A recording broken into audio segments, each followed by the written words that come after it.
Hello, good morning students. Gupta sir technical class के इस channel में आपका बहुत बहुत स्वागत है।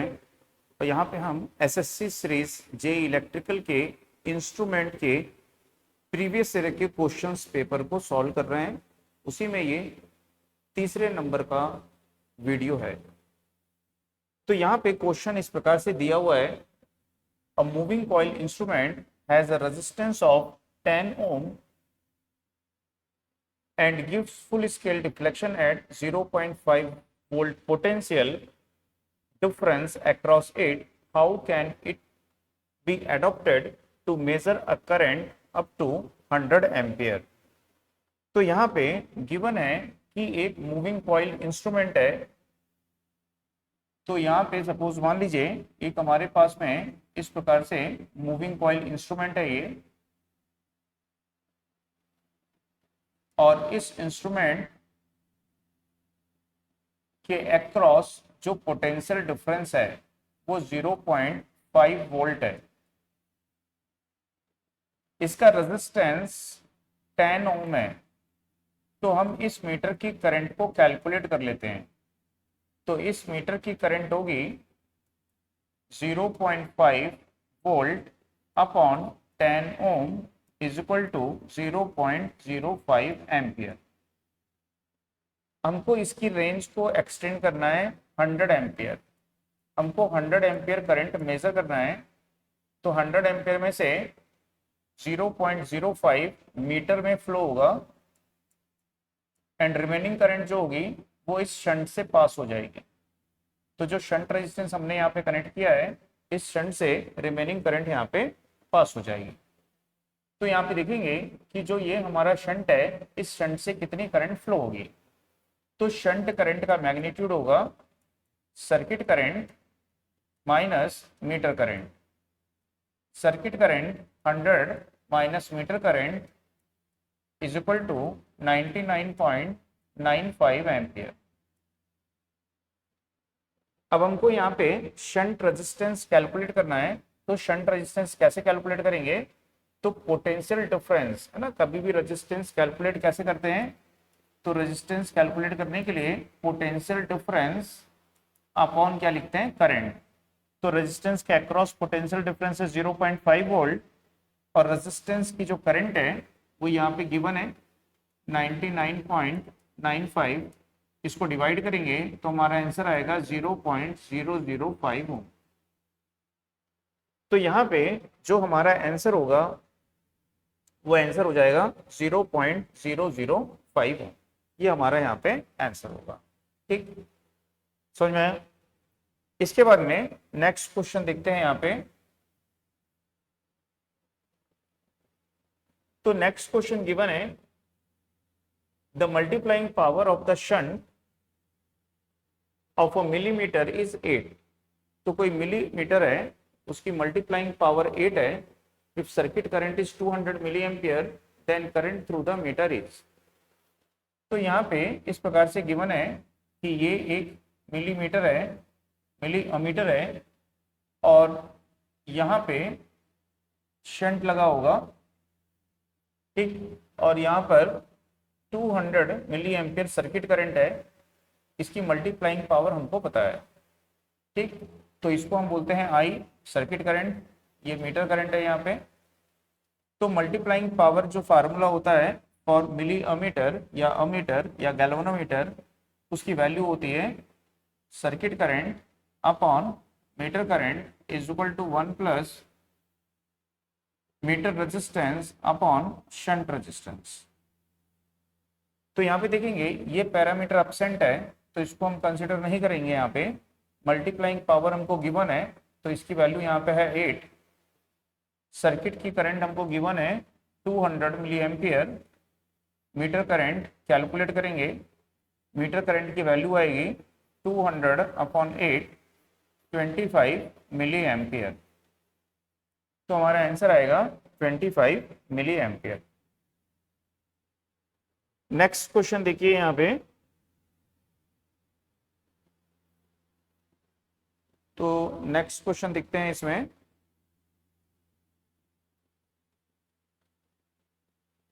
तो देखिए नेक्स्ट क्वेश्चन यहाँ पे है, A DC voltmeter has a sensitivity of 1000 ohm per volt when it measure half full scale in 100 volt range. The current through the voltmeter is sensitivity of voltmeter क्या होता है? Reciprocal of full scale deflection current. तो sensitivity given है कितना है, ठीक, तो हम क्या निकाल सकते हैं इसकी, फुल स्केल डिफ्लेक्शन करंट। तो full scale deflection current reciprocal of sensitivity हो जाएगी, तो ये 1/1000 ओम पर वोल्ट होगा। तो इसको हम लिख सकते हैं 1/1000 यानी कि 1 मिली एम्पियर। तो फुल स्केल डिफ्लेक्शन करंट है 1 मिली एम्पियर। बोल रहा है when it measure half full scale. तो हमको पता है कि मूविंग कॉइल इंस्ट्रूमेंट में है ना, यहाँ पे क्या है, डीसी वोल्टमीटर है। डीसी वोल्टमीटर मींस क्या होता है, मूविंग कॉइल इंस्ट्रूमेंट। तो मूविंग कॉइल इंस्ट्रूमेंट में जो डिफ्लेक्शन होता है वो डायरेक्टली प्रोपोर्शनल टू करंट होता है। तो यदि करंट फुल स्केल है तो फुल स्केल डिफ्लेक्शन होगा, यदि current half of full scale है तो डिफ्लेक्शन भी हाफ ऑफ फुल स्केल होगा। तो यहाँ बोल रहा है when it measure half full scale in 100 volt range the current through the voltmeter is. तो हाफ स्केल डिफ्लेक्शन है तो करंट को हाफ कर देंगे, ठीक। तो 1 मिली एम्पियर डिवाइडेड बाई 2 ये हो जाएगा यहाँ पे 0.5 मिली एम्पियर। तो ये हमारा यहाँ पे आंसर आएगा। इसके बाद में नेक्स्ट क्वेश्चन है,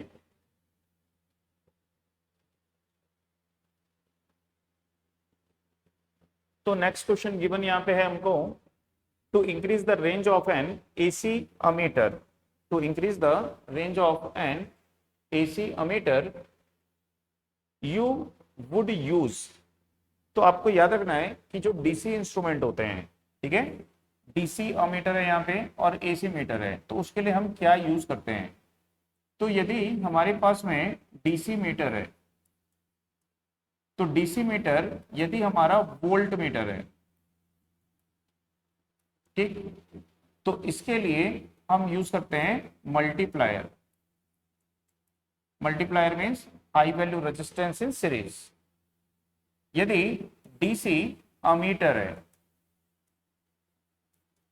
तो यूज करते हैं shunt. Shunt means low value resistance in parallel, ठीक। यदि हमारा एसी इंस्ट्रूमेंट है और वो एसी इंस्ट्रूमेंट हमारा है अमीटर, तो इसकी रेंज एक्सटेंशन के लिए हम प्रीफर करते हैं सीटी। और यदि हमारा वोल्ट मीटर है तो इसके रेंज एक्सटेंशन के लिए प्रीफर करते हैं पीटी। तो यहाँ पे पूछा है to increase the range of an AC ammeter you would use. तो अमीटर है तो हम क्या यूज करेंगे यहाँ पे, सीटी करंट ट्रांसफॉर्मर का यूज करेंगे, ओके। इसके बाद में देखिए नेक्स्ट क्वेश्चन है यहाँ पे, two voltmeter of 0 to 300 volt range are connected in parallel to an AC circuit. One voltmeter is moving iron type, reads 200 volt. If the other is PMMC instrument, its reading will be। तो इसके कहने का मतलब है कि यहाँ पे 2 voltmeter हैं जिनमें की एक PMMC है और दूसरा मूविंग आयरन है। तो इस प्रकार से हमने यहाँ पे 2 वोल्टमीटर को कनेक्ट किया हुआ है, ठीक, एक PMMC है और दूसरा मूविंग आयरन, या ठीक है मूविंग आयरन है। तो ये MI यानी मूविंग आयरन इंस्ट्रूमेंट है। तो ये यहाँ पे रीड कर रहा है 200 वोल्ट, तो PMMC क्या मेजर करेगा। तो यहाँ पे देखेंगे कि ये AC सर्किट है, यानी यहाँ पे AC सप्लाई है। तो AC सप्लाई पे मूविंग आयरन इंस्ट्रूमेंट का मूविंग सिस्टम रिस्पॉन्ड नहीं करेगा, तो ये क्या शो करेगा यहाँ पे 0 वोल्ट, ठीक। तो ये 0 वोल्ट यहाँ पे शो करेगा, तो हमारा आंसर क्या आना चाहिए, 0 वोल्ट।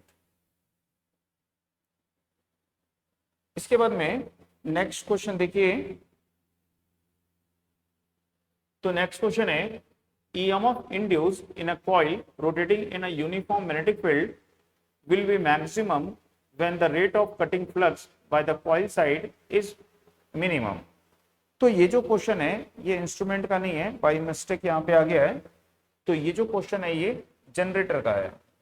तो यहाँ पे किसी भी कॉइल को जब हम यूनिफॉर्म मैग्नेटिक फील्ड में मूव करते हैं तो उसमें जो EMF मैक्सिमम कब इंड्यूस्ड होती है, तो जब rate of change of flux linkages maximum होता है। Faraday's law of electromagnetic induction है ठीक है, and D five by D T. तो जब rate of change of flux linkages maximum होगा तो उसमें इंड्यूस्ड ईएमएफ मैक्सिमम होगी। तो rate of change of flux linkages is maximum. ठीक, उसके बाद में नेक्स्ट क्वेश्चन देखिए यहाँ पे। तो नेक्स्ट क्वेश्चन यहाँ पे, moving coil PMMC and moving iron instrument can be distinguished by observing it. तो आपके पास में एक मूविंग कॉइल इंस्ट्रूमेंट है और एक मूविंग आयरन इंस्ट्रूमेंट है, तो उसमें जब आप ऑब्जर्व करोगे, उसको देखोगे, तो उनमें कैसे अंतर आपको पता चलेगा कि कौन सा मूविंग कॉइल और मूविंग आयरन है। तो यदि हम देखेंगे पीएमएमसी का स्केल यूनिफॉर्म, मूविंग आयरन का स्केल नॉन यूनिफॉर्म, तो हम क्या करेंगे, सिर्फ स्केल को देखेंगे। जिसका स्केल यूनिफॉर्म है हम बोल देंगे कि वो कैसा इंस्ट्रूमेंट है, पीएमएमसी, और जिसका नॉन यूनिफॉर्म है वो मूविंग आयरन है। तो हमको किससे पता चलेगा, यहाँ पे उसके स्केल से पता चलेगा। ठीक है, इसके बाद में नेक्स्ट क्वेश्चन देखिए, speed of megger is kept eight. तो जो मेगर होता है, मेगर की जो स्पीड है वो हम कितने पे रखते हैं।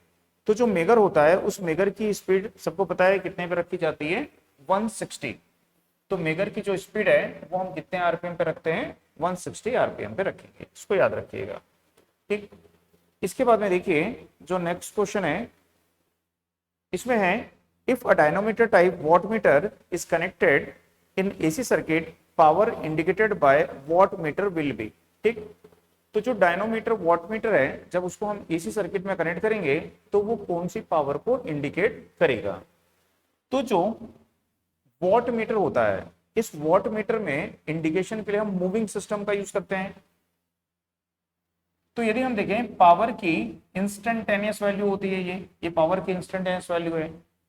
तो यदि पावर की इंस्टेंटेनियस वैल्यू किसी वॉट मीटर से फ्लो होती है, इंस्टेंटेनियस वैल्यू फ्लो होती है, तो इसका जो मूविंग सिस्टम है वो इस इंस्टेंटेनियस वैल्यू के लिए रिस्पॉन्ड नहीं कर पाता है। तो इसका जो मूविंग सिस्टम है वो अपने इनर्शिया के कारण, इसका मूविंग सिस्टम अपने इनर्शिया के कारण, अपने जड़त्व के कारण, ठीक है, इस पावर की एवरेज वैल्यू के लिए रिस्पॉन्ड करता है। तो इसके लिए ये पावर की एवरेज वैल्यू को मेजर करता है। और पावर की एवरेज वैल्यू क्या होती है, तो वोल्टेज की आरएमएस वैल्यू और करंट की आरएमएस वैल्यू का प्रोडक्ट होती है। ठीक है, तो इसको हम क्या बोलते हैं, पावर की एवरेज वैल्यू। तो यहाँ पे एसी सर्किट में पावर की कौन सी वैल्यू को मेजर करता है, ये एवरेज वैल्यू को मेजर करेगा। ठीक, तो इसके बाद में नेक्स्ट क्वेश्चन लिखिए। नेक्स्ट क्वेश्चन देखिए यहाँ पे, इसमें क्वेश्चन है अ 150 volt moving iron volt meter of accuracy class 1%। ठीक, 1 इसमें दिया हुआ एक्यूरेसी क्लास इसकी 1 है। Read 75 volt when used in a circuit under standard condition, the maximum possible percentage error in the reading is. तो कोई हमारे पास में मूविंग आयरन इंस्ट्रूमेंट है और वो क्लास 1 इंस्ट्रूमेंट है। ठीक है, तो क्लास 1 इंस्ट्रूमेंट है, इसका मतलब है कि इसकी जो एक्यूरेसी है वो कितनी है, यहाँ पे 1% है, 1% एक्यूरेसी है। तो जितना परसेंट एक्यूरेसी होती है उतना परसेंट उसमें एरर आता है। तो यहाँ पे देखेंगे कि 150 वोल्ट इसकी रेंज है, ये इस रेंज का 1% इसमें एरर होगा। ठीक है, तो इसमें इतना परसेंट एरर होगा, तो इसमें एरर कितना होगा, 1.5 वोल्ट इसमें एरर आएगा। तो परसेंटेज एरर जो होता है वो इंस्ट्रूमेंट की स्केल रेंज के परसेंटेज में दिया गया है कि उसकी स्केल रेंज है 150 वोल्ट, 150 वोल्ट का 1% एक्यूरेसी है, तो उसमें 1% यहाँ पे एरर आएगा। तो हमने 1% एरर देखा, कितना आएगा, 1.5 वोल्ट। अब ये एरर किसी भी वैल्यू को मेजर करने पे प्रेजेंट रहेगा, चाहे आप 50 वोल्ट मेजर करोगे तब भी इतना वोल्ट एरर रहेगा, 75 वोल्ट मेजर करोगे तब भी इतना वोल्ट एरर रहेगा।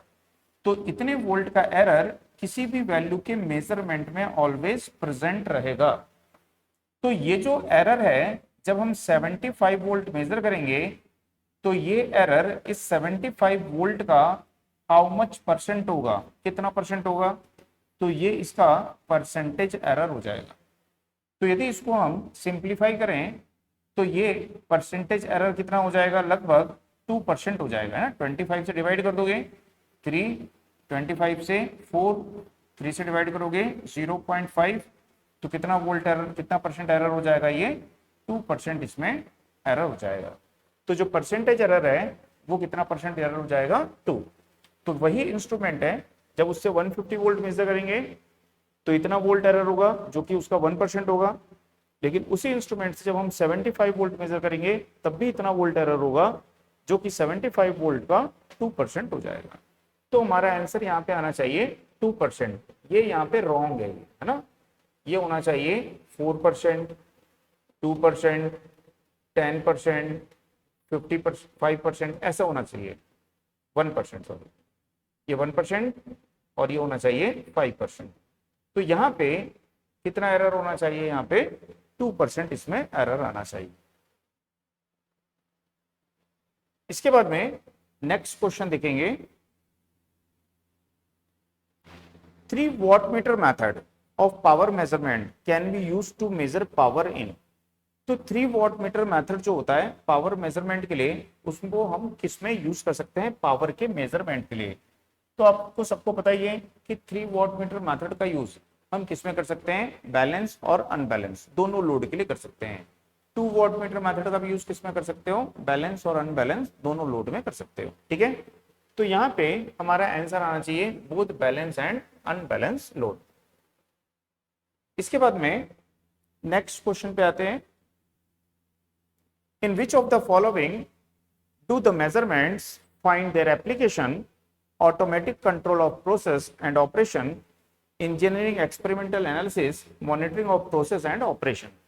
तो यहाँ पे बोल रहा है कि in which of following do the measurements find their application, इनमें से किस में मेजरमेंट का जो एप्लीकेशन है वो रहेगा। तो यहाँ पे देखिए automatic control, process and operation इसमें भी रहेगा, इंजीनियरिंग एक्सपेरिमेंटल एनालिसिस में भी रहेगा, मॉनिटर ऑफ प्रोसेस में भी रहेगा। तो तीनों में रहेगा, इसका आंसर आएगा डी। ठीक है, तो इसको याद रखिए, सभी में हमको इंस्ट्रूमेंट को यूज करना पड़ेगा, मेजरमेंट सिस्टम को यूज करना पड़ेगा। ठीक है, तो इन तीनों में यूज करना है, तो इसका आंसर आएगा यहाँ पे डी। उसके बाद में नेक्स्ट क्वेश्चन देखिए, तो नेक्स्ट क्वेश्चन में यहाँ पे क्या दिया हुआ है, multimeter are provided with separate scale for low AC voltage too. तो मल्टीमीटर एनालॉग है ये ना, एनालॉग मल्टीमीटर आप देखे होंगे। तो एनालॉग मल्टीमीटर में ऐसा कई स्केल्स ऐसा बने हुए होते हैं। ठीक है, यहाँ पे उसका पॉइंटर होता है इस प्रकार से। तो यहाँ पे बोल रहा है कि multimeter are provided with separate scale for low AC voltage. तो जब हम मल्टीमीटर से लो एसी वोल्टेज को मेजर करते हैं तो इसके लिए मल्टीमीटर में एक सेपरेट स्केल बना होता है। तो वो स्केल क्यों बना होता है, तो जिससे हम आसानी से लो एसी वोल्टेज को रीड कर पाए, पढ़ पाए। तो यहाँ पे improve readability of the scale only. तो ये काय के लिए यूज करते हैं, स्केल की रीडेबिलिटी को इंप्रूव करने के लिए, जिसको हम आसानी से उसको रीड कर पाए, पढ़ पाए, इसलिए इसका यूज किया जाता है। ठीक, इसके बाद में देखिएगा नेक्स्ट क्वेश्चन क्या आता है,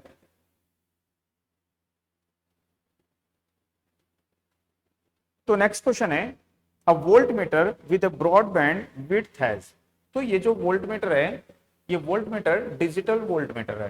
ठीक, तो उस वोल्ट मीटर के बारे में पूछ रहा है कि a volt meter with a broadband width has. Broadband width का मतलब क्या होता है कि फ्रीक्वेंसी की लार्ज रेंज को ये सेलेक्ट करेगा। यदि नैरो बैंड विड्थ होती है तो स्मॉल रेंज ऑफ फ्रीक्वेंसी को सेलेक्ट करता है, ब्रॉड बैंड विड्थ होने से लार्ज फ्रीक्वेंसी रेंज को ये सेलेक्ट करेगा। तो जितनी ज्यादा फ्रीक्वेंसी रेंज को सेलेक्ट करेगा उतना उसमें नॉइज जो है वो ज्यादा इंट्रोड्यूस होगी। तो यहाँ पे इसका जो नॉइज लेवल है वो इंक्रीज होगा, साथ ही इसकी जो सेंसिटिविटी है ये भी यहाँ पे इंक्रीज होती है। तो हम बोलेंगे high noise level and high sensitivity. ठीक, इसके बाद में नेक्स्ट क्वेश्चन है, what is the unit for measure of electrical pressure और इलेक्ट्रोमैग्नेटिक फोर्स। तो ये सिंपल क्वेश्चन है, सबको पता ही होगा आपको कि इलेक्ट्रिक प्रेशर हम किसको बोलते हैं, तो ईएमएफ या वोल्टेज को, है ना, पोटेंशियल को इलेक्ट्रिक प्रेशर बोलते हैं, और उसको किस में मेजर करते हैं, वोल्ट में। तो वोल्ट में उसको यहाँ पे मेजर करेंगे, ठीक है, तो उसको हम यहाँ पर वोल्ट में उसको मेजर करते हैं। आई बात समझ में। तो नेक्स्ट क्वेश्चन यहाँ पे देखेंगे, तो इसमें नेक्स्ट क्वेश्चन है, what should be observe when connecting A volt meter into DC circuit. तो यदि कोई वोल्ट मीटर है और उसको हम डीसी सर्किट में कनेक्ट करेंगे तो हमको क्या ऑब्जर्व करना है। तो यदि कोई वोल्ट मीटर है, ठीक, तो वो वोल्ट मीटर आपका कैसा वोल्ट मीटर होगा, डीसी वोल्ट मीटर होगा, तभी आप उसको डीसी सर्किट में कनेक्ट करोगे, ठीक। तो यदि आपके पास में कोई डीसी वोल्ट मीटर है, ठीक है, यदि आपके पास में क्या है, यहाँ पे कोई डीसी वोल्ट मीटर है और उसको आप डीसी सर्किट में कनेक्ट करते हो, तो आपको क्या देखना है, पोलैरिटी उसकी। इसमें करंट के फ्लो का डायरेक्शन ऐसा है, ठीक। तो वोल्ट मीटर हम देखते हैं, मूविंग कॉइल वोल्ट मीटर होता है, पीएमसी वोल्ट मीटर होता है। तो इसमें ये मैग्नेट होते हैं एन और एस, इसमें मूविंग कॉइल है। यदि इसमें करंट का जो डायरेक्शन है, ठीक है, वो डॉट लगा हुआ है, डॉट लगा है मतलब करंट का डायरेक्शन जो है आउट ऑफ द प्लेन है। तो यदि हम देखें करंट का direction out of the plane होगा तो इस पे फोर्स का डायरेक्शन कैसा होगा, तो आप इसको किससे निकाल सकते हो, फ्लेमिंग के लेफ्ट हैंड रूल से, ठीक है। Current out of the plane है, मैग्नेटिक फील्ड का डायरेक्शन है, फोर्स इस पे कैसा रहेगा, अपवर्ड। यदि हम पोलैरिटी को रिवर्स कर देंगे तो करंट जो होगी वो क्रॉस हो जाएगी, क्रॉस यानी इनटू द प्लेन हो जाएगी, डायरेक्शन रिवर्स हो जाएगा करंट के फ्लो का। तो मैग्नेटिक फील्ड डायरेक्शन सेम है, करंट इनटू द प्लेन है, फोर्स का डायरेक्शन क्या होगा, रिवर्स। तो यहाँ पे जो इसका मूविंग सिस्टम है, यदि पोलैरिटी रिवर्स होती है, करंट के फ्लो का डायरेक्शन रिवर्स होता है, तो उसका मूविंग सिस्टम अपोजिट डायरेक्शन में रोटेट करता है या अपोजिट डायरेक्शन में मूव करता है, ठीक है। तो यहाँ पे रिवर्स डायरेक्शन में वो मूव करेगा तो रीडिंग आपको गलत मिलेगी वहां पे। तो इसलिए सबसे इंपॉर्टेंट क्या है यहाँ पे, पोलैरिटी, कि पोलैरिटी आपको प्रॉपर पोलैरिटी में उसको कनेक्ट करना है, ठीक। इसके बाद में नेक्स्ट क्वेश्चन देखिए, the series magnet of a single phase energy meter consist of coil. तो जो एनर्जी मीटर होता है, एनर्जी मीटर में टू मैग्नेट्स होते हैं, एक होता है शंट मैग्नेट और दूसरा होता है सीरीज मैग्नेट। तो हमें पता है एनर्जी मीटर में एक होता है आपका शंट मैग्नेट, इस प्रकार से ये शंट मैग्नेट है ये, और दूसरा होता है सीरीज मैग्नेट, ये सीरीज मैग्नेट है ये। तो शंट मैग्नेट पे क्या लगाते हैं, प्रेशर कॉइल, और सीरीज मैग्नेट पे क्या लगाते हैं हम, करंट कॉइल। तो करंट कॉइल से क्या फ्लो होती है, लोड करंट। तो करंट कॉइल से जब लोड करंट फ्लो होगी, लोड करंट का मैग्नीट्यूड लार्ज होगा, तो इसके लिए वायर कैसा यूज करेंगे, थिक वायर, ठीक है। और ये क्या करता है, यहाँ पे फ्लक्स सेटअप करता है, और फ्लक्स प्रोपोर्शनल टू क्या होता है, number of turns and current MMF. तो जब यहाँ पे करंट का मैग्नीट्यूड लार्ज है तो सेम फ्लक्स सेटअप करने के लिए number of turns come use करने पड़ेंगे। तो यहाँ पे लार्ज नंबर ऑफ टर्न्स नहीं यूज करेंगे, ठीक है। वायर कैसा यूज करेंगे, थिक, क्योंकि करंट ज्यादा है तो वायर कैसा रहेगा यहाँ पे, थिक। और नंबर ऑफ टर्न्स कैसे करेंगे हम, रिड्यूस कर देंगे। तो यहाँ पे thick wire and few turns का यूज करेंगे, तो थिक वायर और फ्यू टर्न्स ये यहाँ पे आएगा, ठीक। इसके बाद में नेक्स्ट क्वेश्चन देखिए, the voltage of a circuit is measured by a voltmeter having input impedance comparable with output impedance of circuit, thereby causing error voltage measurement, this error may be called as, ठीक है। तो ये जो error होता है, इस error को क्या बोलते हैं, यहाँ पे लोडिंग इफेक्ट बोलते हैं, या लोडिंग एरर इसको यहाँ पे बोलते हैं, ठीक है। तो लोडिंग इफेक्ट का मतलब होता है कि यदि आपका कोई एक सर्किट है, ये इस प्रकार से कोई सर्किट है, ठीक, और इस सर्किट में ये रेजिस्टेंस लगा है 5 kilo ohm, sorry 10 kilo ohm, यहाँ पे रेजिस्टेंस कनेक्ट है 5 किलो ओम। अब यदि आप यहाँ पे एक वोल्ट मीटर कनेक्ट कर देते हो और इस वोल्ट मीटर से वोल्टेज को मेजर करते हो, तो इस वोल्ट मीटर का जो रेजिस्टेंस है, या वोल्ट मीटर आप यहाँ कनेक्ट किए हो या यहाँ पे कनेक्ट किए हो, कहीं पे भी किए हो, तो यदि आप वोल्ट मीटर कनेक्ट करते हो तो इस वोल्ट मीटर का जो रेजिस्टेंस है, ठीक है, वो इसके पैरेलल में आ जाता है, इनका इक्विवेलेंट रेजिस्टेंस क्या होता है, चेंज हो जाता है।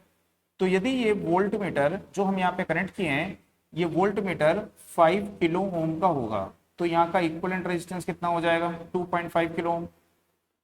ठीक है, तो यहाँ पे वोल्टेज का मैग्नीट्यूड कम हो जाएगा, तो हम एक्चुअल वैल्यू मेजर नहीं कर पाएंगे, हमारे मेजरमेंट में क्या आएगा, एरर आएगा।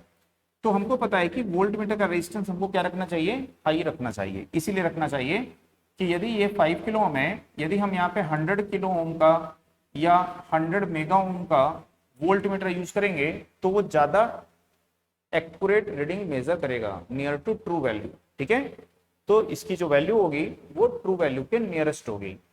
तो यहाँ पे वोल्ट मीटर के इंटरनल रेजिस्टेंस को हम इस रेजिस्टेंस साथ में मैच करा के सही वैल्यू मेजर कर सकते हैं। तो इस एरर को क्या बोलते हैं, लोडिंग इफेक्ट। ठीक है, मैंने क्लास में क्वेश्चन भी कराया था, आप लोगों को याद होगा। उसके बाद में देखिए क्वेश्चन है, volt meter is a galvanometer with, तो बोल रहा है कि वोल्ट मीटर एक गैल्वेनोमीटर हो सकता है। ठीक है, volt meter is a galvanometer with, तो volt meter is a galvanometer with, ठीक।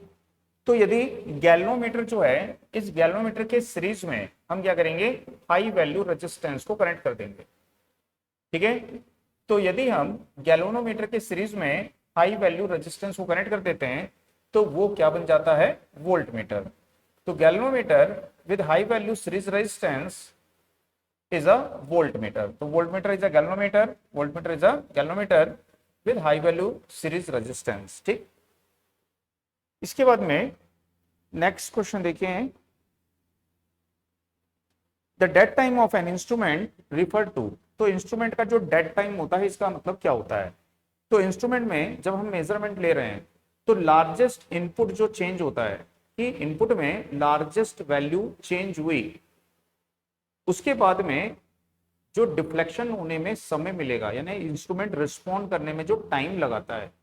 ठीक है, इनपुट वैल्यू चेंज हो गई, इनपुट वैल्यू में चेंज हो गया, उसके बाद इंस्ट्रूमेंट रिस्पॉन्ड करने में जो समय लगाएगा उस समय को क्या बोलेंगे, यहाँ पे डेड टाइम। तो देखिए यहाँ पे दिया है, the time before the instrument begins to respond after the quantity has altered. तो जब क्वांटिटी बदल जाती है, अल्टर्ड हो जाती है, तो इंस्ट्रूमेंट रिस्पॉन्स करने में, रिस्पॉन्ड प्रारंभ करने में जो समय लगाएगा उसको क्या बोलेंगे, वहां पे उसका डेड टाइम बोलेंगे। तो इसका आंसर होगा यहाँ पे सी। ठीक, इसके बाद में नेक्स्ट क्वेश्चन देखिए, अ मैगोम reading of 0 or low ohm is indicated between stator winding and motor frame, the winding is। ठीक है, तो मेगोम का मतलब क्या होता है कि ये मेगोम मीटर जो है एक मीटर होगा जिससे हम मेगा ओम वैल्यू के रेजिस्टेंस को मेजर कर सकते हैं। तो जिससे हम मेगा ओम वैल्यू के रेजिस्टेंस को मेजर कर सकते हैं उसको मेगोम मीटर बोलोगे। ठीक है, जैसे मेगर है, मेगर को आप मेगोम मीटर बोल सकते हो। तो यहाँ पे जो मेगोम मीटर होता है, उस मेगोम मीटर से हम क्या करते हैं, या मेगर से आप क्या करते हो, तो मशीनों के इंसुलेशन रेजिस्टेंस को चेक करते हो। तो जब आप किसी मोटर को चेक कर रहे हो तो उस मोटर में जो स्टेटर वाइंडिंग है, ठीक है, और मोटर का जो फ्रेम है, उन दोनों के बिटवीन क्या होता है, इंसुलेशन होता है। तो यदि वो इंसुलेशन सही है तो आपके मेगर की रीडिंग आएगी मेगा ओम में। यदि इंसुलेशन लीकेज है या इंसुलेशन ब्रेकडाउन हो गया है तो आपके मेगर की रीडिंग आएगी यहाँ पे फ्यू ओम, जब वो ब्रेकडाउन होगा। यदि लीकेज है तो किस में आएगी, किलो ओम में आएगी। तो यदि आपका जो मेगर है वो क्या कर रहा है, यहाँ पे जीरो रीडिंग या लो ओम शो कर रहा है, तो इसका मतलब है कि आपके स्टेटर वाइंडिंग और मोटर के फ्रेम के बीच में जो इंसुलेशन है वो लीकेज हो चुका है। ठीक है, बस्ट हो चुका है। तो वहां पे कौन सा फॉल्ट आएगा, तो वहां पे अर्थ फॉल्ट यानी ग्राउंड फॉल्ट आएगा। ठीक है, क्योंकि मोटर का फ्रेम किस पोटेंशियल पे होता है, ग्राउंड पोटेंशियल पे। आपको पता है जितने भी इलेक्ट्रिकल इक्विपमेंट होते हैं उन सबको अर्थ से कनेक्ट करते हैं, तो मोटर के फ्रेम भी अर्थ से कनेक्ट होते हैं। तो वाइंडिंग और अर्थ के बिटवीन इंसुलेशन पंचर हो गया है तो वहां पे अर्थ फॉल्ट यानी ग्राउंड फॉल्ट हो जाएगा। ठीक, इसके बाद में यहाँ पे देखते हैं नेक्स्ट। तो इसके बाद में ये है कि सफलता एक दिन में प्राप्त नहीं होती है, लगातार किए गए प्रयासों का परिणाम ही सफलता होती है। तो यदि आप सोच रहे होगे, ठीक है, तो यदि आप सोच रहे होगे कि आप एक दिन में पढ़ के या एक महीने में पढ़ के आपका जॉब लग जाएगा, आप एग्जाम निकाल लोगे, तो ऐसा नहीं है। आपको लगातार पढ़ना है, लगातार मेहनत करनी है, आपको नर्वस नहीं होना है, आपको फ्रस्ट्रेट नहीं होता है, डिमोरलाइज नहीं होना है, आपको लगातार आपको कोशिश करनी है।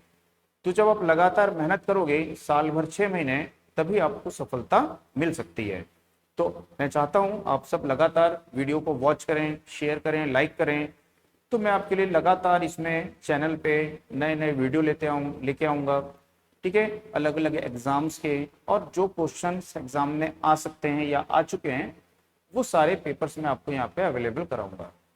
तो प्लीज़ आप सब इस चैनल को शेयर करिए, वीडियो को शेयर करिए, चैनल को लाइक और सब्सक्राइब करिए। ठीक है, थैंक यू।